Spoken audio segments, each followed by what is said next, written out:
Hello everyone, Books with Banks back again with more Warhammer 40K content. I wanted to use this video as a quick update on my progress getting into this world, but the majority of this will be a review of Dan Abnett's novel XENOS, the first in the Eisenhorn series, collected here in an omnibus edition. These are all set in the 40K universe, and my experience with Abnett's first novel here has inspired me to keep going and to dive further into 40K. So first, I'll give a quick spoiler-free overview of this book, or of the first book in here, XENOS, the series, and the two short stories on either end of the novel.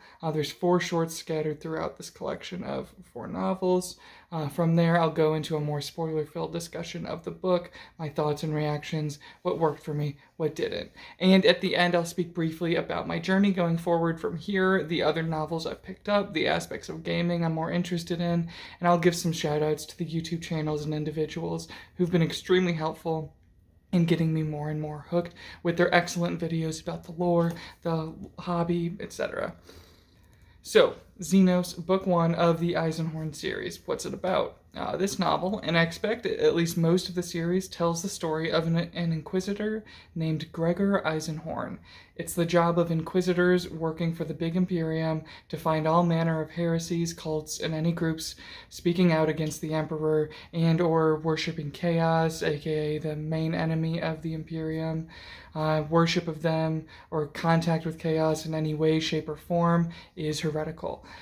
This includes contact with Xenos races or alien races, as the Imperium is an extremely xenophobic and genocidal organization, and all Xenos races are considered to be a threat and more susceptible to chaos. Because Gregor Eisenhorn is part of this elite team of inquisitors tasked with investigating heresy rumors and cult, and often violent murders by extension, this novel, and I expect many of the others, have the feel of a detective story, moving from place to place, investigating, interrogating, foot chases with guns, a failsafe bomb going off to destroy evidence at a crime scene, these sorts of things. Eisenhorn has a fun team around himself, of which I find the characters Amos and Beckwin most fascinating. This whole team, they kind of help in various capacities, like research and security, that sort of thing. So this book opens on a planet where much of the year, most of the planet doesn't get any sunlight, and so a lot of the population goes into cryosleep, into these cryopods, hibernation basically, for a lot of the year. And it's through a temple of sorts with these cryopods that our first chase and action sequence happens. This is immediate, so we're quickly thrown into Abnett's fast-paced action, detective-style chase sequences, but also his ability to incorporate unique and fascinating sci-fi setting elements and context for his story. The man Eisenhorn is chasing, he's been chasing him for years now, and they can finally catch him. But once this opening scene concludes, it's clear there's a much bigger mystery and conspiracy at hand, so Abnett begins planet hopping, time and again revealing unique and intriguing new planets and settings, while also providing teases and cameos of the great Warhammer 40K universe. Like maybe a Space Marine shows up here and there, or maybe one of the playable Xenos factions is mentioned every now and then. Those little shoutouts to please fans and to intrigue newcomers. Essentially, I felt like this book met my expectations in most areas, the fast-paced action, the intriguing lore, but also surpassed my expectation in other areas, the themes, the idea of strict totalitarian and xenophobic laws governing the actions of our protagonists, the full display of how there aren't really any good guys in this world. But I think more than anything, and I'll only vaguely allude to it here to avoid spoilers, but my favorite thing about the book is the kind of thing or MacGuffin that the bad guys are after, and how that is handled and dealt with, and what that says for this universe and the Imperium as a whole. I think it brings into a sharp focus exactly what kind of regime the Imperium actually is, or at least what the Inquisitors branch of that power structure is actually like, and what they're actually striving to support, and how kind of ugly and off-putting that can be. So now, here we go into more spoiler thoughts. That was just kind of the spoiler-free overview. Here's your spoiler warning. Here we go. Right away, I loved how Eisenhorn has been chasing this arch nemesis of his for years, and this book opens up with him catching and killing that rival. Yay, easy peasy.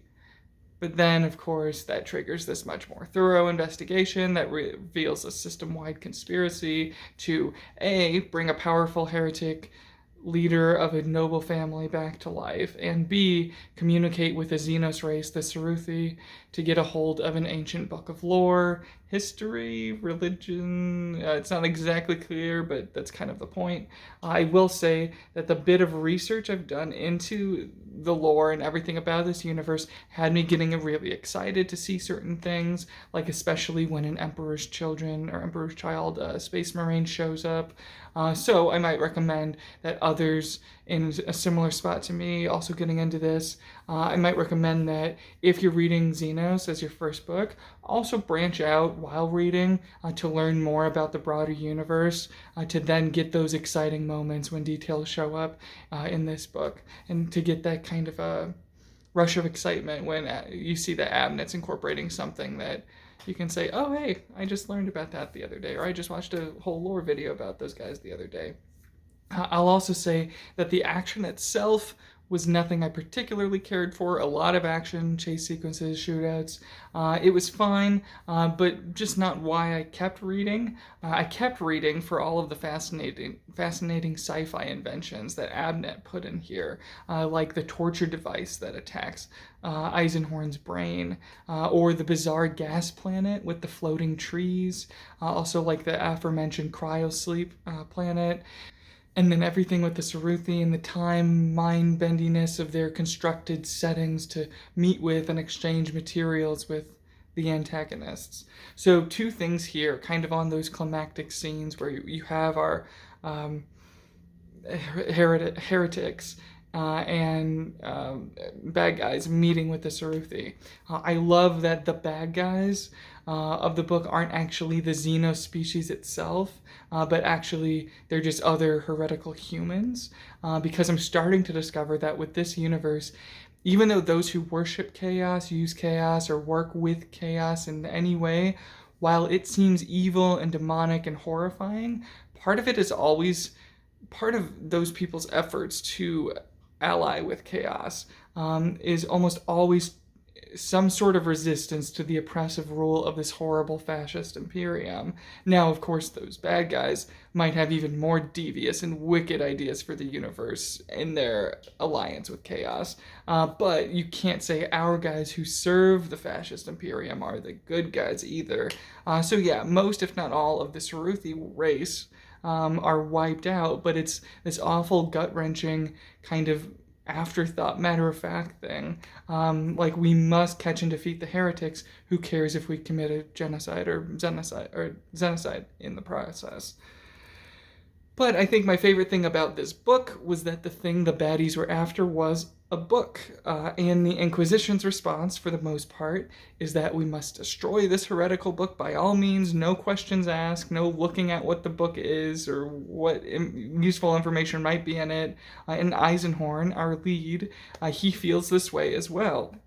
So twice we have all of this potentially useful and fascinating history and lore at our fingertips, and both times Eisenhorn, just as quickly as he can, destroys each copy. It's devastating, but we're also rooting for Eisenhorn.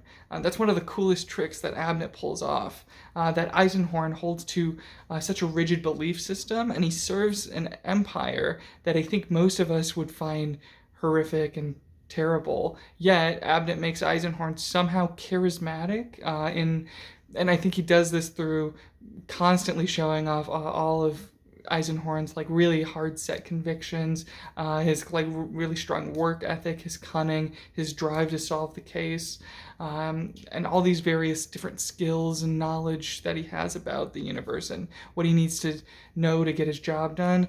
Abnett is constantly displaying how capable and how efficient Eisenhorn is. And in doing so, Abnett gets us to root for this guy, when a summary of the story the only like sympathy or like connection I might feel would be feeling really bad for what happened to the Ceruthi race. But having read it with what Abnett was able to do, I am really rooting for Eisenhorn and his team. I still do feel horrible for the alien races, and I do, obviously, the Imperium is a terrible regime, but I'm also really excited to see what Abnett and Eisenhorn do next. So there you have it, my review of Xenos. I also read the first short story in here, Regia Occulta, and the second one, Missing in Action. The first is a nice introduction to the detective style and to an early case for Eisenhorn investigating a portal, letting something out from the warp. The second is more depressing for sure, focusing on the upsetting treatment and reality of veterans' lives on one planet. And likely there's a similar situation on other planets around the galaxy as well. So, what else have I been doing to get into the hobby? Well, as far as gaming goes, I still haven't purchased anything yet, but I've actually started to look more and more into playing 30K or Horus Heresy era instead of 40K, but I want to read further into both eras before making more of a decision. To continue my reading beyond Eisenhorn and 40K, I picked up this omnibus by Graham McNeil, another prolific author in 40K. This is his Forges of Mars trilogy. Now, I'm not sure I'd ever want to play as them. Apparently, they can be pretty expensive, a pretty expensive army and pretty difficult to paint. But the Adeptus Mechanicus faction, these tech-worshipping, almost steampunk-styled people of Mars, their lore is so fascinating, and apparently this trilogy is all about them. But then, of course, on the 30K end of the spectrum, I also picked up these 3 books, Horus Rising, another one by Dan Abnett, False Gods, another by Graham McNeil, and Galaxy in Flames by Ben Counter. All 3 of these are the first 3 books of the massive 54 and more, really, book series, the Horus Heresy. I've heard anywhere from you need to read the first 3, the first 4, the first 5, that you can kind of jump around. That's kind of the recommendation I'm going off of for at least having these 3. The 4th one, I believe, is called Flight of the Eisenstein, and from what I've heard, that sounds like a book I'd also enjoy. And Fulgrim sounds like a book I don't know if enjoy is the right word, but it sounds like a fascinating book. So yeah, definitely starting to get more and more intrigued by Horus Heresy, and that's pulling my attention a little bit away from actual 40K era stuff. Also, really quickly before I go, a quick shout out to the YouTube channels I've been obsessed with lately to get into all of this. 1, Arbiter Ian, he's wonderful. 2, a friend of his, they do videos together sometimes, Mira Manga. And 3, the Poor Hammer guys at the Poor Hammer podcast. And then 4, Readers That Write, a new channel I just discovered a couple days ago. And then one more, Auspix Tactics. All 5 of those channels, and I'm sure many, many more, are excellent resources for getting into this hobby, getting into the lore in this world. So if anyone's in a similar situation to me, please check out any of their channels. Links to all of their channels down in the description. Again, if you're new to this world like myself and looking for great YouTube content about it, check out those, and I'm sure there's a ton more out there. So that should do it for today. Thank you all so much for watching. Have a great day. Bye.